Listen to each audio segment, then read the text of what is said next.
Atem nitzavim hayom kulchem lifnei Adonai Elohechem. You stand this day, all of you, in the presence of Adonai your God.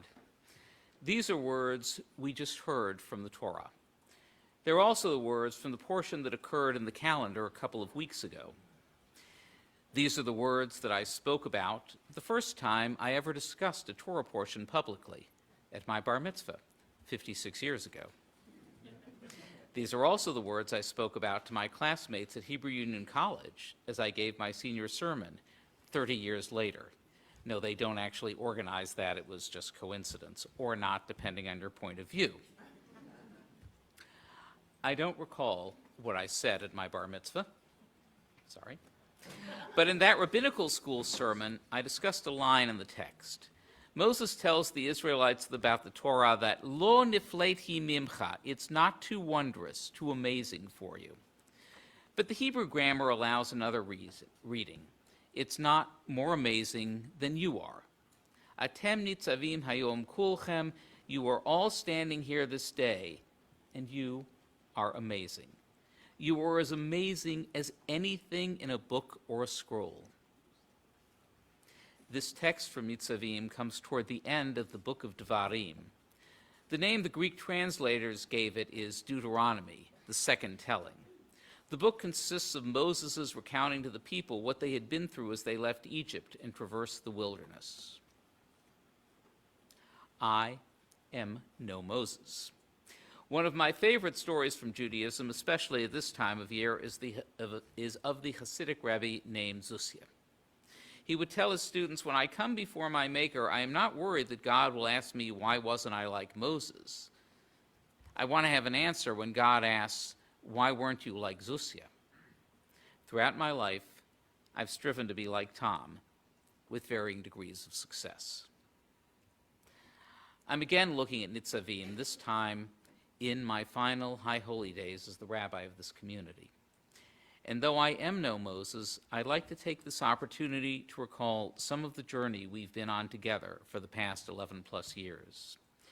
We've all been on that journey, as the Torah tells us, both the ones who are here today and the ones who are not here today. You have been amazing companions, more amazing than I had any right to ask for. I have spoken to you from this pulpit, and from the one at the Temple Building, and from the one at the Franklin Federated Church. We get around here at Temple at Sayin. When I've spoken, I've tried to bring ancient and modern Jewish texts to bear on our lives, to show that we in our tradition can learn something from each other. But I am going to set those texts aside for now. You will be my text. My heart will be my text. And, of course, part of my heart includes those other texts. We started weekly Torah study soon after I arrived here. We began with the first verse of Genesis and kept going straight on. After 11 years, including 2 on Zoom, we are about 2/3 of the way through Exodus. I suspect we may not finish while I'm here. But it was never about the destination. It was about the travel. Come for the bagels, stay for the Bible, we said. But it was really come for the bagels, stay for ingestion and insight. Each week we get together and learn from the Torah and argue about the Torah and bring our lives to the Torah and bring the Torah to our lives. It's my favorite hour of the week.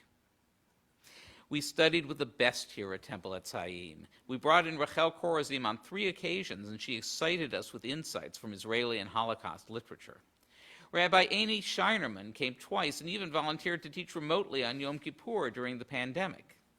I remember especially the enthusiasm of our high school students when she brought Talmud alive to them. Joel Hoffman shared his insights into biblical translation and led one of the liveliest programs I've seen with our academy class. Rabbi Dennis Ross guided us to live an I and thou life. Rabbi Sally Presand shared her story about being the first woman rabbi ordained in America, and her visit prompted several girls to tell me how much meeting her meant to them, and a couple of boys too. We have come together as a community. 2 years after I arrived, my father and stepmother passed away in quick succession. I will never forget the kindness of this community in caring for us, providing us with an excessive amount of food. We are Jews, after all. And making sure we had a minyan for each of the 7 days of Shiva. As I've appeared at your Shiva minyans over the years, I've always tried to carry that memory with me, the elemental importance of showing up for each other. This community is never disappointed on that score. We came together on the difficult occasions. I was leading my first confirmation trip to New York when I heard about the Boston Marathon bombing. Within a day, those of us on the Interfaith Council worked together to create a service where people could gather and mourn. Later, on a cold night in the winter, I stood on the town common with the other faith leaders and helped comfort our community after a shocking act of violence. On a hot day in the summer, I stood with other faith leaders in the town common and addressed the systemic racism that led to the murder of George Floyd. When the worshipers at Tree of Life in Pittsburgh were gunned down, our temple quickly held an impromptu service. Reverend Kathy McAdams and Father Brian Manning came uninvited. That's the sort of community we have. We immediately planned and staged an interfaith memorial program. A few days later, our temple moved its scheduled Erev Shabbat service to the Federated Church because we thought we'd get a few more people than usual. A few more. The church was packed. Town leaders and ordinary people were there for us. Police Chief T.J. Lynch attended wearing his full-dress uniform, and he made the statement by doing so that no one will be ignored or unprotected in Franklin.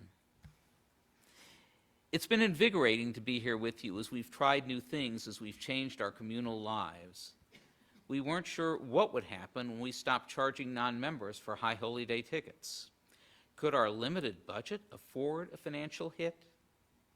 But we agreed to try it, to stop calling them tickets and start calling them invitations, to move from an image of scarcity to one of abundance. There would be room for everyone, and there has been. Our finances did not suffer, and we are a more welcoming community as a result. We built this together. We weren't sure that an annual gala would work for our temple. I remember that when we devised the gala idea, we worried that nobody would agree to support the temple in this substantial way. But when the first evening came, it was magical. We showed up, we ate, we danced, we applauded our honorees, we had a good time, and a tradition was born. At the first Bet Mitzvah, where we eliminated the student speech and replaced it with the student teaching, there was a certain apprehension. Would adults and kids participate in a discussion led by a 13-year-old? They would, and they did. Our students are doing what they are supposed to be doing. They are learning and they are teaching. They are keeping Judaism strong. Then there was the traveling. We joined with 2 other congregations to journey to the south, to the places where the civil rights struggles of the 1960s took place. We learned from a woman who had been a girl when the Selma marches took place, who remembered the people coming back covered in blood from the attack at the Edmund Pettus Bridge, who herself had helped integrate a drugstore. Then we too crossed that bridge. And I understood Abraham Joshua Heschel's words from when he crossed that bridge. I felt as if my feet were praying. There was the summer when I came to you and said, I need to help carry a Torah scroll from Selma to Washington, D.C.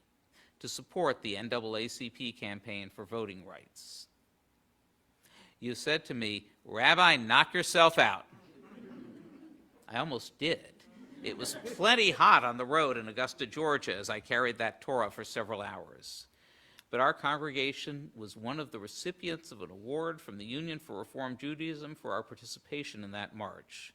The plaque sits outside my study at the temple, and I'm proud of this congregation whenever I walk by it. And of course, there was the pandemic. We were going along on our way. We were getting ready for the first congregational trip to Israel, and then we had to pivot. The trip got canceled, but it's on again this year, just saying. We all learned how to use Zoom. I told you that being part of Temple Etz Chaim is being used to holding services in different locations.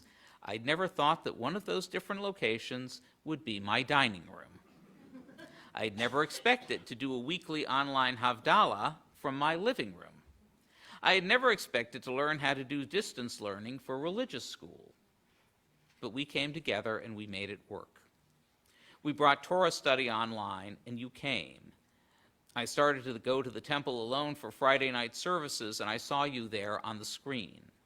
We developed a Zoom-oriented High Holy Day set of services, and the Cantor and Choir put together remarkable videos of choral music with nobody in the same room.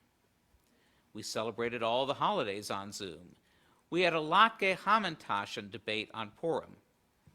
I'm still not sure who won, but I do know that both sides used technology to make the evening enjoyable. We utilized special techniques for an online Seder, and we got together outside when we could.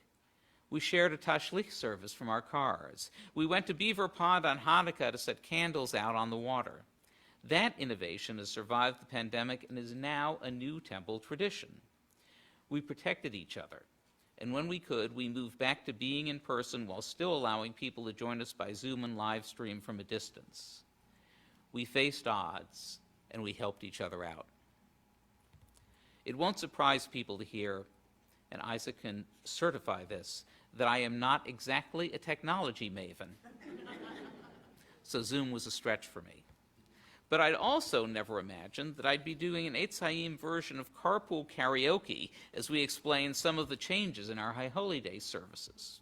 I certainly didn't plan to be a radio panelist, but for several years now I've had the joy of doing a monthly radio show with clergy colleagues in town. I figured that it was low risk. Nobody would be listening anyway. Strangely enough, people did, including some of you. I appreciated the chance to share ideas with my colleagues and with you. Religious school has not been immune from the Temple Eitz Chaim wanderlust. When I got here, we were at Medway High School. We then moved to St. Mary's and finally into our own building. But the constant has been the children. They have never failed to entrance me as they work on learning and living their Judaism. Seeing them at family services, such as the one this morning, always leaves me invigorated.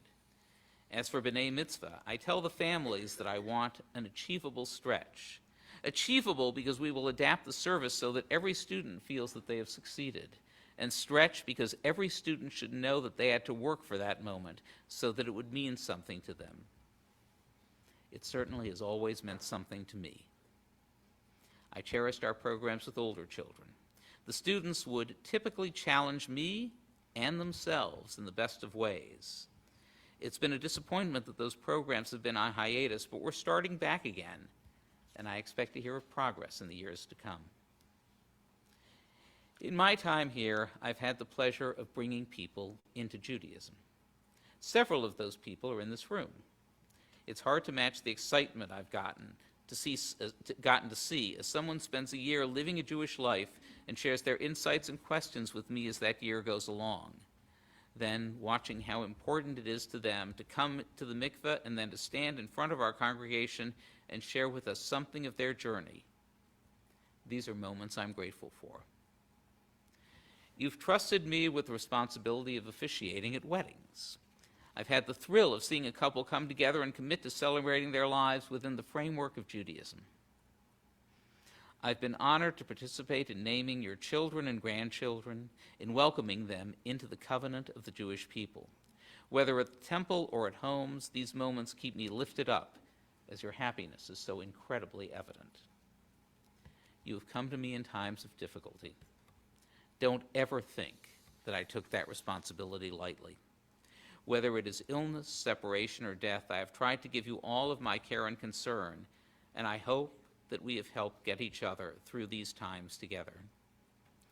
My most recent funeral was of our dear congregant, Barbara Carmelin, Zichrona Livraha, may her memory be for a blessing. I'll have some words to say about Barbara this afternoon at the time of which she always called my Aliyah. I'll shift gears for a minute and talk about fun. Just fun. There have been so many occasions here where I was enjoying myself that it's hard to focus on one, but let me do that. It was Purim 2017. We had a grant from Combined Jewish Philanthropies to do Purim together with our friends at Temple Beth Torah, Oh, and by the way, I'm so pleased that we're continuing to work together with nearby synagogues. There are too few of us to let differences divide us. Well, in 2017, we had the money to hire a music director and to get a full sound system. Congregants from both synagogues found time for rehearsals. And right in this room, we staged a Jersey Boys Purim that still brings a smile to my face. I'm not going to thank people by name. I'll do that later in the year. For now, for all of you, thank you for everything I've been talking about today. Lo nifleti mimcha. Nothing is more amazing than you. You have given me the opportunity,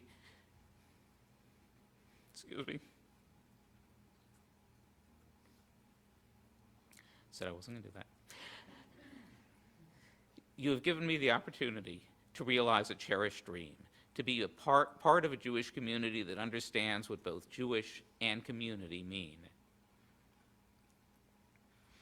I will always be in your debt for that opportunity.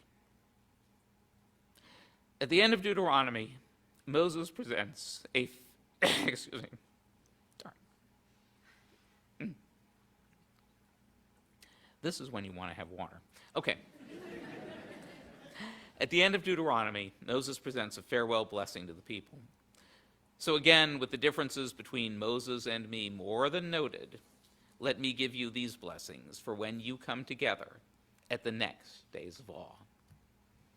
May you remember how amazing you are, and may you work with your new rabbi to find amazing gifts you never knew you had. May you remember what Moses told the people: you have stayed long enough on this mountain. Start out and make your way. Be prepared to go to different places, to see sights differently, to share in a different but equally powerful journey, and I hope an even more powerful one. May you remember what you have given me, and may that remind you that you can give that to the next rabbi and to each other. And one last blessing, just for today. We use Yom Kippur to see what we need to do right, but the only way we can do that is to know the things we've already done right. So since we've talked about what you've done right, may you go forth to do more right. May you be the best Zusyas you can be. May you be sealed in the book of life, blessing, abundance, and peace for a good new year and for many years to come. Ken Yehi Ratzon, be this God's will.